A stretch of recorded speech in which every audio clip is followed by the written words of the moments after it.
ఈ పార్టీ నిర్మాణాత్మకంగా మనం ఏదో 5 సంవత్సరాల క్రితం ఏదైతే ఫస్ట్ నుంచి మరి కష్టపడి ఆ రోజులు మళ్ళీ గుర్తొస్తున్నాయి. ఈ కాంపౌండ్లో మనం ముందు ఏ రోజైతే మీటింగులు వేసుకుని ఇలా చేసుకున్నామో, గత ఎలక్షన్లో వాలంటీర్ వ్యవస్థని బ్రేకౌట్ చేసి మన క్యాడర్ ఏవైతే విధంగా చేసి మరి దిగ్విజయంగా మనం అందరం కూడా ముందుకు సాగామో, ఇప్పుడు దాన్ని మళ్ళీ మనం రిపీట్ చేసి దానికి 4 గింతలు చేయవలసిన బాధ్యత మనందరికీ కూడా ఉంది. మీరందరూ మెజారిటీ ఇచ్చారని అంటున్నారు. మరి ఇప్పుడు ఎన్ని ఓట్లు వచ్చినాయో అన్ని సభ్యత్వాలు చేయాల్సిన బాధ్యత మీ అందరిదే. మళ్ళీ అప్పుడే మరి దానికి సార్థకత ఏర్పడుద్ది. ప్రతి ఒక్కరు కూడా టార్గెట్ అది. ఆ టార్గెట్ చేయడానికి ఎవరు ప్రయత్నం చేస్తారు. సభ్యత్వం ఎంత ఇంపార్టెంట్ అనేది మీ అందరికీ కూడా చెప్తా. 25 ఏళ్ల క్రితం ఉన్న సభ్యత్వం ఉన్న వాళ్ళకే పార్టీ ఆఫీస్లో 2 మార్కులు పడిపోతాయి. నా యాప్లో కొట్టినా నేను మీకు 25 ఏళ్ల క్రితం సభ్యత్వం లేదు అని అంటే వాళ్ళు వేయడానికి ఏమీ లేదు. నేను యాప్లో మీ పేరు కొట్టగలను కానీ అసలు దాంట్లో ఇచ్చేయడానికి అసలు మీకు సభ్యత్వమే లేకపోతే నా యాప్లో మీ పేరు కూడా ఓపెన్ అవ్వదు. అదే అంటే మీ అందరికీ తెలియని విషయం చెప్తున్నా. మొన్న పార్టీ ఎలక్షన్ అయిపోయిన తర్వాత ఎవరు అయితే పనిచేశారనేది అందరికీ కూడా మేము దాంట్లో ఇచ్చినప్పుడు మీ సభ్యత్వం 25 ఏళ్ల క్రితం ఉన్నట్టయితే ఆ 25 ఏళ్ళు ఉంటే ఆటోమేటిక్గా మేము ఏం చేయకపోయినా దాంట్లో అవుతున్న 25 ఏళ్ల క్రితం అంటే 2 మార్కులు పడిపోయినాయి. అలాగే అసలు మీకు సభ్యత్వం లేదు అని అంటే అసలు ఆ పేరు ఎంట్రీ అవ్వాల. సభ్యత్వం యొక్క విలువ అటువంటిది.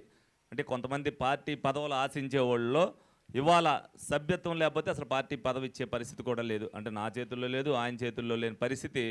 అలాంటి నిర్మాత్మకమైన తెలుగుదేశం పార్టీ చాలా క్రమశిక్షణతో 25 ఏళ్ళు 30 ఏళ్ళు అనుభవం ఉంటే ఏ విధంగా పార్టీ గౌరవిస్తుంది అనేది తెలుగుదేశం పార్టీలో చాలా ఇది అవుతుంది. అలాగే మనలోకి చాలామంది కొత్త కార్పొరేటర్లు అందరూ చేరారు. ఎవరైతే డివిజన్ ఇన్ఛార్జ్ ఉన్నారో వాళ్ళకు కూడా మరి నేర్పవలసిన బాధ్యత ఉంది. వాళ్ళతో పాటు వాళ్ళందరూ కూడా సభ్యత్వాలు వాళ్ళు ఎలాగైతే ఉన్నారో వాళ్ళు కూడా చేయించే విధానాన్ని వాళ్ళకు చూపిస్తే వాళ్ళు కూడా చేయటం జరుగుద్ది. ప్రతి ఒక్కరు కూడా దీన్ని ప్రతిష్టాత్మకంగా తీసుకుని ప్రతి ఒక్కరు కూడా యాప్ అయింది అవనంతో ఇదివరకు ఎవరైతే ఉన్నారో ఇప్పుడు బాలానందం గారు చెప్పిందంతా కూడా మనలో చాలామందికి తెలుసు. చాలా ఎక్స్పీరియన్స్డ్గా చేశారు. ఎవరైతే చేయగలిగిన వాళ్ళు వెళ్ళి ఇంకో డివిజన్కి వెళ్ళి చెప్పడం జరిగింది, వాళ్ళకి ట్రైన్ చేయడం జరిగింది. అలాగే ఇప్పుడు 10 మంది అంటున్నారు, 10 మంది కాదు, మన దగ్గర ఒక 20 మంది బాగా ట్రైన్ చేయగలిగిన వాళ్ళు చాలామంది ఉన్నారు. ఇది ఒకసారి చేసిన తర్వాత చాలా ఈజీగానే ఉంటుంది. మరి దాన్ని ప్రతిష్టాత్మకంగా తీసుకుని ప్రతి ఒక్కరు చేయాలి. దీంట్లో ఇప్పుడు ఒక వెసులుబాటు ఏంటంటే ఇదివరకు యాక్సిడెంటల్ ఇన్సూరెన్స్ 2 లక్షల కింద ఉండేది. దాన్ని ఇప్పుడు 5 లక్షల రూపాయలకి పెంచారు. దానివల్ల మనందరికీ కూడా ఉపయోగం జరుగుద్ది. అలాగే రేపొద్దున ఏదన్నా పార్టీ సభ్యత్వం ఉన్న వారికి ఏదన్నా ప్రకటన చేస్తే అది కూడా ఉపయోగం అవుతుంది. ఈ ఇన్సూరెన్స్ అనేదే కాదు, రేపొద్దున ఏదన్నా మామూలుగా గవర్నమెంట్ తరఫున సభ్యత్వం కూడా ఉన్న వాళ్ళకి ఏదన్నా ఉపయోగపడద్ది అనుకున్నప్పుడు ఈ సభ్యత్వం కూడా దానికి ఉపయోగపడద్ది. కాబట్టి అందరూ కూడా ప్రతి ఒక్కరు కూడా కాదనకుండా అశ్రద్ధ వహించకుండా పార్టీ కోసమే కష్టపడటం ఎంత ఇంపార్టెంటో సభ్యత్వం ఉండటం కూడా అంత ఇంపార్టెంటే. పాత సభ్యత్వం ఉన్న రెన్యూవల్ చేయించుకోవాల్సిన బాధ్యత కూడా అందరూ తీసుకోవాలని సభాముఖంగా మీ అందరికి కూడా తెలియజేయడం జరుగుతుంది. అలాగే మీ డివిజన్ ఇన్ఛార్జీలు ఇంకొకటి ముఖ్యం, డిగ్రీ ఎవరైతే చదువుకుని ఉంటారో అందరూ కూడా ప్రతి ఒక్కరు వాళ్ళు ఓటు ఉందా అని అడగటం కాదు, డిగ్రీ చదువుకున్నాడు అని అంటే డెఫినెట్గా ఆ ఓటు రిజిస్టర్ చేయించవలసిన బాధ్యత మీ అందరి మీద కూడా ఉంది. ప్రతి ఒక్క డివిజన్ బూత్ ఇన్ఛార్జీలు కూడా. ఇదివరకు మనం ఇంటింటికి వెళ్ళినప్పుడు మీకు కొత్త ఓటు ఉందమ్మా అని అడిగాం. ఇప్పుడు చదువుకునే వాళ్ళు డిగ్రీ ఎవరు చదువుకున్నారనేది వెరిఫై చేయించి వాళ్ళు ఆన్లైన్లో చేయొచ్చు. ఆ విధానం కూడా మీ అందరికి చూపిస్తారు, ఫారం ఇస్తారు అన్నీ కూడా. ఎందుకనంటే ఎమ్మెల్సీ ఎలక్షన్లో మొన్న వచ్చి ఆయన కలవటం జరిగింది. ఎవరైతే ఇంకా అనౌన్స్ చేయనప్పటికీ కూడా చంద్రబాబు నాయుడు గారు 3 టీమును పంపించారు. వాళ్ళందరూ కూడా కలిసి వెళ్ళారు. నేను ఏలూరు నియోజకవర్గం నుంచి ఎమ్మెల్యే ఎలక్షన్లో ఏకపక్షంగా జరుగుద్దని చెప్పి వాళ్ళకి హామీ ఇవ్వడం కూడా జరిగింది మీ అందరి మీద నమ్మకంతో. అలా మనం అందరం కూడా ఏదైతే కార్యక్రమం తీసుకున్నామో ప్రతి కార్యక్రమం కూడా సక్సెస్ఫుల్గా మనం ఎలాగైతే చేసుకుంటామో అందరం కూడా ప్రతి ఒక్కరు కూడా ఇదివరకు కష్టపడిన దానికంటే ఇప్పుడు సునాయాసంగా చేయించవచ్చు.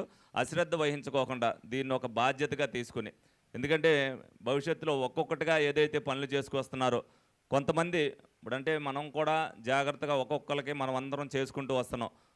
ఎందుకనంటే ప్రతి ఒక్కరికి కూడా అంటే పదవులు ఉండి తక్కువ ఉంటాయి. తక్కువ ఉన్నా కూడా కష్టపడిన ప్రతి ఒక్కరికి కూడా ఇవ్వపోలేకపోవచ్చు. కానీ ఇవ్వలేదనేది లేకపోవటం వల్ల వాళ్ళకేదో అభిమానం లేదో వాళ్ళకి ఇది అనేది కాదు. అందరికీ కూడా సమ ప్రాధాన్యత ఇచ్చే విధంగా ఇస్తూ మరి అలాగే 100 రోజుల్లో కూడా మనం అందరినీ కూడా కలుపుకెళ్ళే దగ్గర అంతా కూడా జాగ్రత్త వహించి అన్నీ కూడా మానిటరింగ్ చేసుకెళ్తున్నాం. ఎప్పుడు వ్యవస్థ ఇలాగే సాగాలి.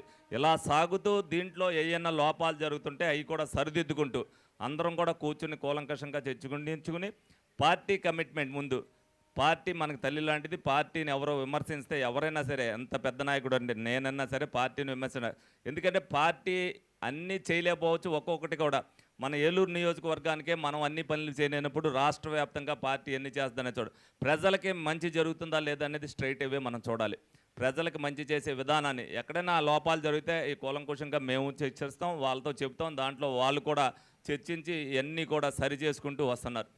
అహర్నిశలో మరి తెలుగుదేశం పార్టీ నాయకులు ఏ విధంగా అయితే కష్టపడుతున్నారో మనం కూడా దాన్ని ఆదర్శంగా తీసుకుని ఏలూరు ఇదివరకు జిల్లాలో ఎప్పుడైతే ఫస్ట్గా ఉందో మళ్ళీ ఆ ఫస్ట్ స్థానాన్ని ఎప్పుడు పోకుండా ఇప్పుడు కూడా 100 రోజుల పనితనంలో టాప్ 10లో మనం ఉన్నాం. మీ అందరికీ కూడా చెప్తున్నా, ఏ కార్యక్రమం అయినా అన్నీ కూడా ఏ విధంగా చూసుకుంటామో, ఏ ఇది లేకోకుండా ప్రతి ఒక్కరిని కూడా ఏదైతే చేసుకుంటామో, చిన్న చిన్న సమస్యలు ఉంటాయి, చిన్న చిన్న విమర్శలు ఉంటాయి, అవన్నీ మామూలే.